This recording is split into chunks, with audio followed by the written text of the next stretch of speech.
Welcome, guys, to another episode of the Mile Report. I'm just going to go through today some of the news from yesterday evening, and also some of the news that's broken over the last few weeks, which obviously might have surprised some people, and definitely would have been curious about the details behind some of those stories. One of the stories that I really find fascinating is the Frank Lampard sacking, and everybody seems to think it's to do with just the results that he um, lost his job for, but it's also also that he didn't get on with some of the players, the ones that were left out, the board. But I think when you look at it, it comes down to a few basic things, and what I mean by that is he just didn't get the best out of Timo Werner and Kai Havertz, and that ultimately had a big impact on his future there. When Roman Abramovich bought those two players, he would have been excited, and as we all were. We were looking forward to seeing them um, in the Premier League.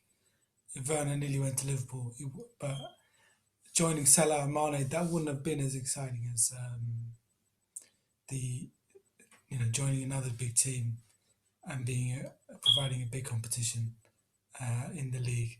So I think, like most of us, Abramovich was excited about signing these players, and he was looking forward to the impact they could have. And ultimately, if you can't get the best out of your players, especially ones you've bought for a lot of money, it's going to affect you. And I think it was just the fun was taken out of all the whole thing. Nobody wants to see Mason Mount play. Um, you know, as promising and as talented as he is, you all want to see Kai Havertz play. Nobody wants to see Olivier Giroud, doing well past his prime. I mean, it's a great story for a few weeks, but what you want to see is a competition between Werner and um, Salah or Aubameyang, for the top, for the Premier League Golden Boot. That's what we were excited about, and that's what we were given. And slowly but surely, they were taken out of the team. They weren't given the opportunities uh, to do what they do best. And some people might say, well, how much of that was on them? But I remember watching an interview with Brendan Rodgers regarding Vardy. Before he joined, Jamie Vardy went through kind of a, a null or dull season by his standards. And they asked Brendan Rodgers, how did you reinvigorate him? How did he, because he was having a great season that first season. And Brendan Rodgers simply said, we just asked him not to press anymore. We asked him to hold the line, stay on the last man, and once we get the ball to you or past the defender, go for it. But he doesn't want you to he didn't want Vardy to press the defenders. It was that was it. A simple tactic, instruction. He understood the age of the player. He didn't want um, Vardy pressing the defenders all game, losing energy, losing that pace, that the surprise element of his game that can catch defenders out.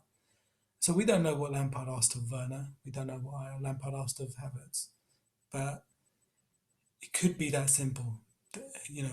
We saw how Chelsea played the other night. I thought they looked very good again with under Tuchel, and it could just be a simple instruction, organisation, whatever way you want to frame it, a slight tweak, and we're now seeing the best of them. And that's what we want to see. We don't want to see Mason Mount and Olivier Giroud.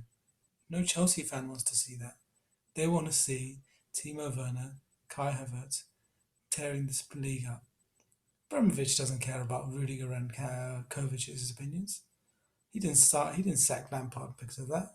He might have added to it, but he doesn't care about that.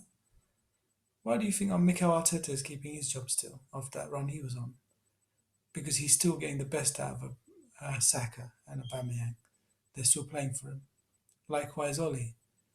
We all know that is not an experiment that's going to succeed long term. But they're still there because it's working, because he's getting the best out of them. The fans are seeing the players they want to see.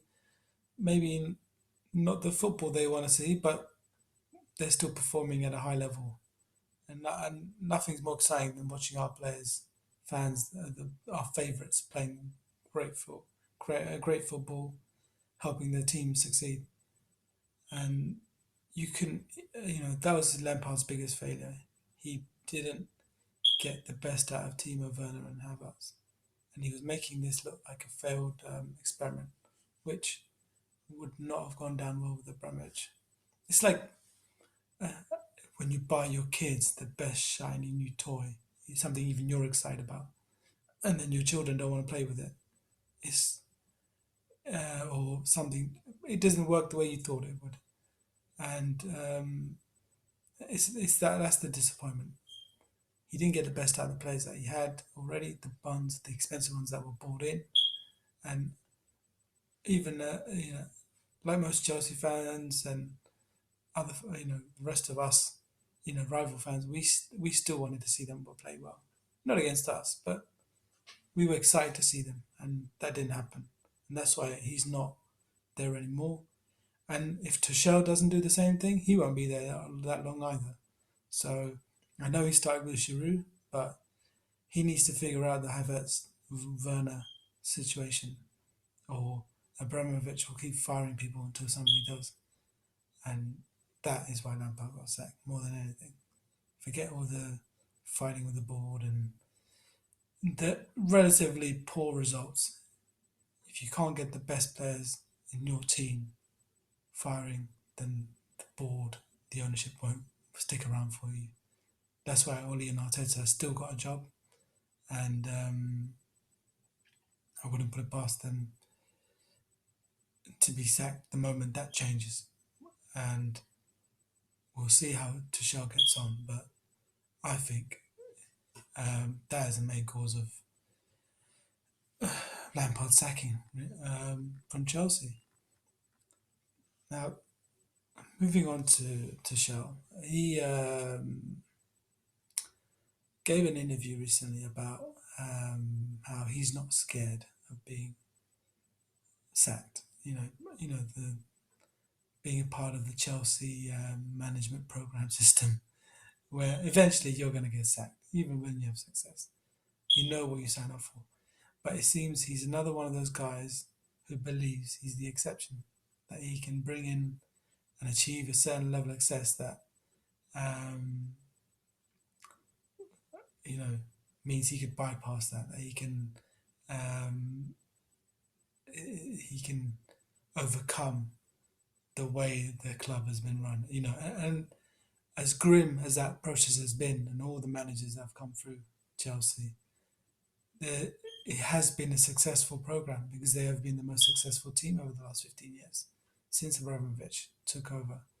So you can't dispute the success of the policy, but it's just not great uh, for the individuals involved.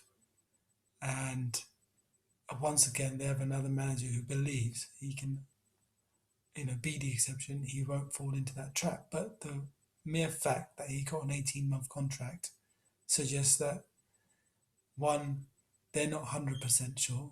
Two, he wasn't the first choice. I still believe that they preferred Nagelsmann, but they went along with this because they just knew with Lampard it could have gone really bad. There's still a whole entire half season to go. So they brought in Tuchel to hopefully see a bump, but they will be reevaluating the position in the summer.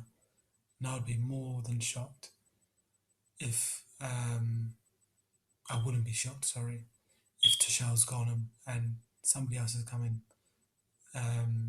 So he needs to stop thinking that he's the exception, because and just if I was him, I would make the most of the time he has, get as much success out of it as he can, a bit like Benitez did, and so he can get the next big job, because you don't know what you're going to end up with. He could get them into the top four and still lose the job. So I found his press conference, uh, naive, but let's see what he can do. They look better already, so I'm quite convinced that they can make a big. He can make a big difference to what was already going on, and I think, as I said yesterday, that Chelsea are closer to the title than United and Arsenal, and there's nothing that Oli or Arteta can do now to convince me otherwise. Um, Moving on.